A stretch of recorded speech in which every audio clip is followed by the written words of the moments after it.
as you know, if you've been with me, that we are doing a comparison and a contrast between two different end times timelines. So premillennialism, also futurism.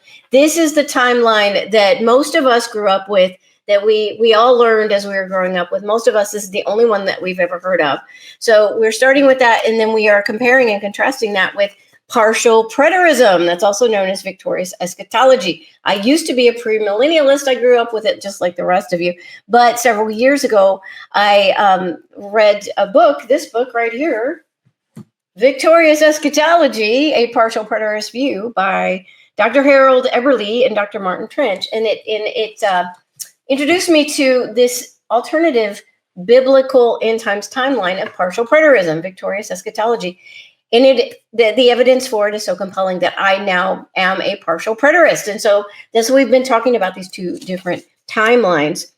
And so let me tell you, and after all of the research that I've done and all of the study that I've done, I have become convinced that partial preterism is a more logical way to interpret the end time scriptures than the premillennialist way that we have all grown up with. Now, both of these end times timelines are biblical. They've all come from the scripture. In fact, they both come from the same scriptures. They just interpret the scriptures a little bit differently. So it's very, very interesting stuff. So there are two main differences between premillennialism and partial preterism. So first of all, premillennialism, of course, this is what we are all familiar with. The next thing in the end times timeline for premillennialism is, for most of us, is the rapture, this rapture event. And you all know what this is.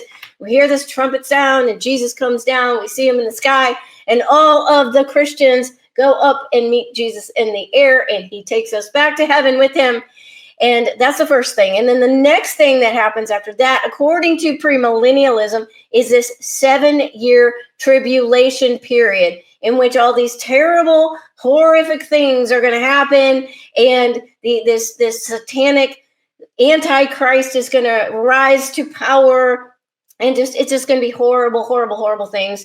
And by the end of it, Satan is just practically going to demolish the whole earth. So that is premillennialism. That's the next two things on their timeline. So partial preterism. Now, these are the two differences between premillennialism and partial preterism. So here's the first difference. Partial preterists, we do not find what we think is clear evidence for this rapture event in the Bible. That's the first difference. And I know that makes a lot of people really uncomfortable because, let's face it, we're all looking forward to the rapture. It's this wonderful, wonderful idea of it.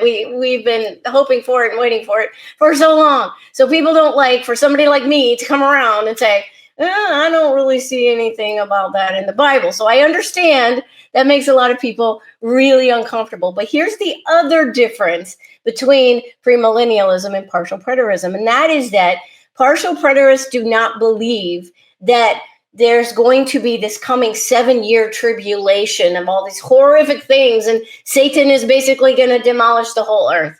We don't believe that at all, because we think that all those scriptures that premillennialists use to come up with this coming 7-year tribulation period, all of that stuff actually happened in 70 AD, when Jerusalem and the temple in Jerusalem were destroyed by the Romans. And so I've done 9 videos over 13 hours going through scripture by scripture, looking at all of this, showing you what I believe are proofs for why I believe that. So I'm going to just go over some just very basic things today. If you want more details and you have missed those videos, please go back to my YouTube channel, look for that playlist, End Times Decoded, and look at those. It's really, really fascinating stuff. So anyway, we don't believe, partial preterists do not believe in this coming time of tribulation. So there's nothing really to be raptured away from, to be protected from. So that should maybe take the sting away from it a little bit, that we don't necessarily believe in the rapture. That makes sense? Okay. So now we have spent over 13 hours over the past several months examining all of these scriptures that both premillennialists and partial preterists use to come up with these end times timelines. And so that includes Matthew 24, Daniel 2 and 9, and then the first 11 chapters of Revelation. And after reading all of that, studying all of that, going through those scriptures verse by verse, it is my opinion that if you take those scriptures and you compare them to what happened when the temple in Jerusalem was destroyed in 70 AD, that the evidence is so strong that is what all of those tribulation scriptures are talking about, that the evidence is so strong that in my opinion it's pretty much irrefutable. So that's where I stand, because everything matches up.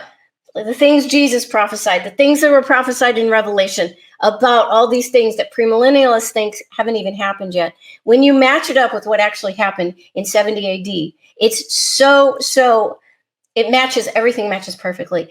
Way too much to be coincidence. And so that is why I have become a partial preterist after studying all of this stuff. Now, those are the two differences, okay, between premillennialists and partial preterists, okay?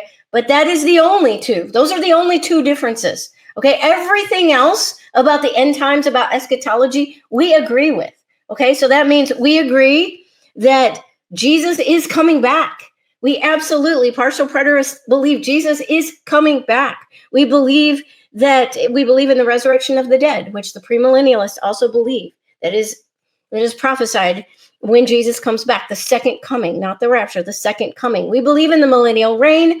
We believe that we will reign with Jesus over the earth and Satan will be bound during that time. We believe in the white throne judgment, and we believe in the new heaven and the new earth. So you see, we have a lot of similarities. It's only those two things that we disagree because we interpret those particular scriptures a little bit differently.